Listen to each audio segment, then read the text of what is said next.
К2 – самый северный восьмитысячник мира, всего на 200 метров меньше Эвереста. Даже в летнее время он славится капризной и нестабильной погодой, в частности, благодаря которой и заслужил славу сложнейшего и одного из самых опасных восьмитысячников. Но, несмотря на все сложности, в летнее время на К2 поднялось уже около 450 восходителей. А вот зимой это не удалось никому. К2 остается последним восьмитысячником, на который не ступала нога человека в зимнее время. Заветная цель и мечта для многих амбициозных альпинистов – вписать свое имя как первого поднявшегося на К2 в зимнее время. Друзья, всем привет! С вами Тарас Поздний, и сегодня мы поговорим о зимних восхождениях на К2. Сначала пройдемся по истории восхождений, а потом посмотрим, кто же отправляется к подножию Дикой горы в сезоне 2020-2021 года. А вы пока напишите в комментариях, как думаете, получится ли кому-то в этом году подняться на вершину К2 зимой. Очень много экспедиций, очень много шерпов идет к подножию горы. Зимнее восхождение кардинально отличается от летнего. На горе это в первую очередь более низкие температуры, более сильные ветра и гораздо короче погодные окна. Но даже добраться к базовому лагерю становится непростой и нетривиальной задачей. Подходы завалены толстым снегом, а в самом лагере дуют ветра такой силы, что не раз ломали уже установленные палатки.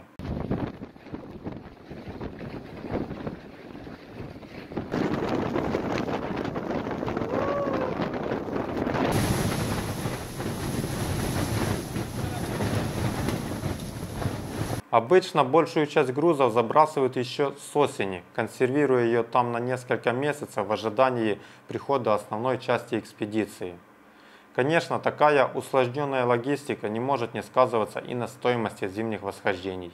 Учитывая сложность горы, стоимость организации и небольшие шансы на успех, за всю историю было совершено лишь 8 экспедиций в зимнее время.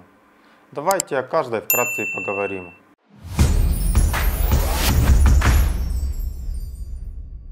Первая настоящая попытка зимнего восхождения на К2 была не так давно, в 1987 году. К этому моменту уже удалось успешно подняться на зимний Эверест и некоторые другие восьмитысячники.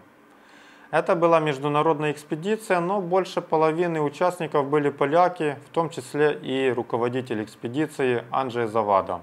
Восхождение проходило по ребру Абруцкого, маршруту, который считается классическим на К2. Как отмечают участники, за все время пребывания в базовом лагере было всего 10 дней хорошей погоды. Но, несмотря на это, 2 марта они смогли установить лагерь 3 на высоте 7300 метров. В этот же день на гору налетел ураганный ветер, и двое участников получили обморожение. После этого вся команда спустилась вниз, и, собственно, первая зимняя попытка восхождения на К2 закончилась на высоте 7300 метров.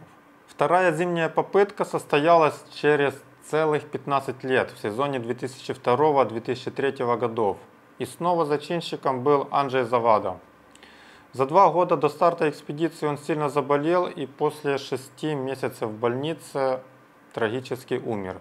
Но проделанная им работа не пропала зря. 14 альпинистов и группа носильщиков прибыли в базовый лагерь К2. Команде удалось установить 4-й лагерь на высоте 7650 метров, но после этого наступила затяжная непогода. Больше чем через 2 недели Денис Урубко и Марчин Канкан вернулись к палаткам 4-го лагеря, намереваясь выйти на штурм вершины. Но палатка в 4-м лагере не выдержала непогоду и была разорвана в клочья. Альпинисты провели ужасную ночь на склонах зимней К2 на высоте 7650 метров, кутаясь в обрывки палатки. Утром же у Марчина обнаружились синдромы отека мозга, и Денис Урубко начал спасательную операцию по спуску своего напарника вниз. Таким образом, максимальная высота, достигнутая в этой экспедиции, составила 7650 метров, и на данный момент это рекордная высота для зимних восхождений на К2. Третью зимнюю попытку пришлось ждать еще целых 9 лет. Зимой 2011-2012 года к склонам Дикой горы отправилась сильнейшая русская сборная. За месяц работы команде удалось провесить перила до высоты 7200 метров, после чего их накрыл сильнейший ураганный ветер. Команда спустилась в базовый лагерь, но Виталий Горелик получил сильнейшее обморожение и диагноз пневмония. Виталия нужно было срочно эвакуировать с базового лагеря, но из-за непогоды подлет вертолетов был усложнен. 6 февраля Виталий скончался от пневмонии и сердечного приступа, и экспедиция была закончена. Дальше зимние экспедиции на К2 зачастили, и следующая планировалась уже на 2014-2015 год под руководством Дениса Урубко. Но, к сожалению, экспедиции так и не удалось состояться, потому что китайские власти просто не выдали пермит. В сезоне 2017-2018 года состоялась еще одна польская экспедиция. И, как я люблю говорить, поляков хлебом не корми, дай сходить на зимние 8000. Связке Адам Белецкий и Денису Урубко удалось подняться до высоты 7400 метров. В сезоне 2018-2019 годов сразу две экспедиции отправились к подножию К2. Это была, собственно, 6-я и 7-я попытка. Первая экспедиция это была команда, состоящая из сильнейших альпинистов России, Казахстана и Киргизии. Ребятам удалось подняться до высоты 7400 метров или около того. Дальше из-за плохой погоды пришлось развернуться. Вторая команда работала под руководством испанца Алекса Тикона. В ней было 2 испанца, 3 итальянца и 4 шерпа. Из-за, опять же, плохой погоды ребятам не удалось подняться выше 7050 метров. В 2019-2020 году состоялась еще одна международная экспедиция, состоящая из 4 шерпа и по одному альпинисту с Пакистана, Исландии, Словении и Китая. Экспедиция, ее активная фаза началась 21 января, а была закончена уже 5 февраля с максимальной высотой всего 6600 метров. Участники оказались просто не готовы к очень суровым зимним условиям на К2. На этом история прошлых зимних попыток восхождения на К2 заканчивается, и я предлагаю перейти к настоящему.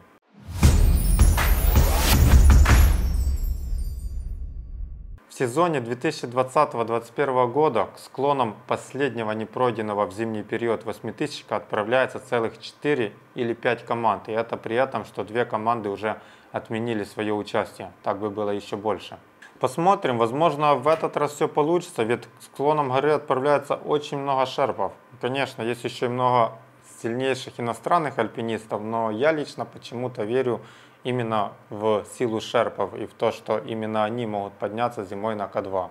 А вы, друзья, как думаете, шерпа будет первым или какой-то иностранный восходитель? В общем, давайте перейдем и пройдемся по каждой из экспедиций, которая будет у нас в 2020-2021 году.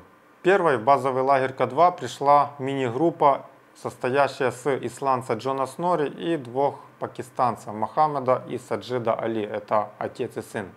Собственно, они уже были у подножия К2 в прошлом году, и именно их экспедиция завершилась спустя 2 недели после старта. Посмотрим, как пойдет в этот раз. По состоянию на 20 декабря этой команде уже удалось добраться до высоты 6000 метров. Следующая такая мини-группа, которая сейчас на пути к базовому лагерю, это команда Мингме Гайле Шерпа. Тоже всего 3 участника, все 3 это шерпа. Сам Мингме Гайле уже более 20 раз был на 8000-никах, в том числе 2 раза был на К2 в летнее время. А к завершению программы «Корона Земли» ему не хватает только Шишапангмы. Кстати, о программе «Корона Земли» у нас на канале скоро выйдет отдельное такое более детальное видео, так что подписывайтесь и смотрите. В отличие от предыдущих экспедиций, следующая команда будет очень большая. Это команда непальского туроператора Seven Summit Treks, которые, собственно, являются и нашими партнерами в организации восхождений на 8000-ники. И это первая коммерческая экспедиция на зимнее К2. Коммерческая – это значит, что многие или все иностранные альпинисты платили деньги за участие в экспедиции. К слову, стоимость около 40 тысяч долларов, где-то так. Руководить экспедицией будет Чангдава Шерпа, директор Seven Summit Treks, самый молодой человек, который поднялся на 8000-ники, на все 14 8000-ников до 2019 года, и в то же время мой хороший друг. А лидером штурмовой группы на вершину будет каталонский альпинист Серджи Миноре. У него был очень амбициозный проект пройти все 14 восьмитысячников за 1000 дней без использования искусственного кислорода. Этот проект он приостановил, возможно, из-за коронавируса в том числе. Всего в команде Seven Summit будет около 10-15 участников и еще больше шерпа. И именно на шерпа компании Seven Summit лежит задача провесить перила до вершины К2. Кстати, многие из шерпов на данный момент уже совершили восхождение на какие-то шеститысячники в Непале и приедут к базовому лагерю К2 уже с неплохой акклиматизацией, что будет очень хорошим бонусом. Команда полячки Магдалены Гошковской значится как отдельная, но я не знаю, насколько справедливо ее отделять вот именно в отдельную экспедицию, потому что в базовом лагере она будет пользоваться услугами Seven Summit Treks, будет пользоваться перилами, которые провешивают шерпы компании.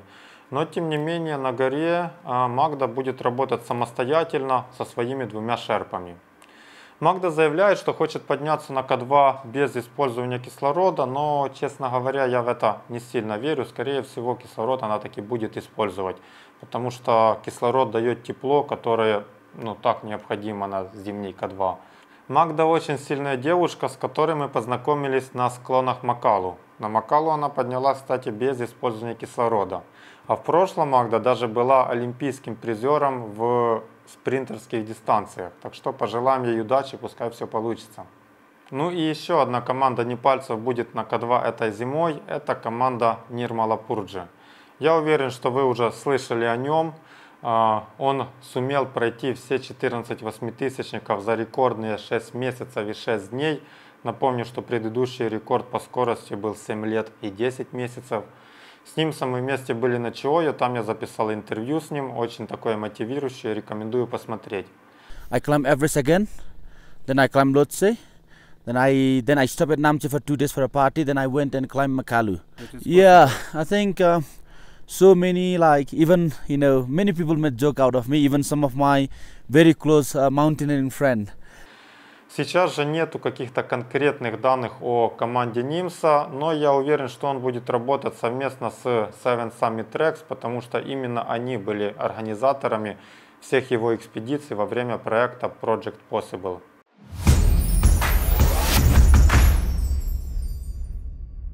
Ну что ж, этой зимой к подножию К2 отправляется очень много команд, как вы можете видеть, и я надеюсь, что кому-то, возможно, улыбнется удача. Уверен, что не обойдется и без конфликтов, ведь десятки амбициозных альпинистов, а первым на вершине может быть только один. Но тем не менее, я надеюсь, что все конфликты разрешатся мирно, что все восходители в этом году вернутся домой живыми и здоровыми. Думаю, чуть позже я еще выпущу одно или может даже 2 видео с апдейтами об экспедициях зимних на К2. Мне самому очень интересно за этим следить.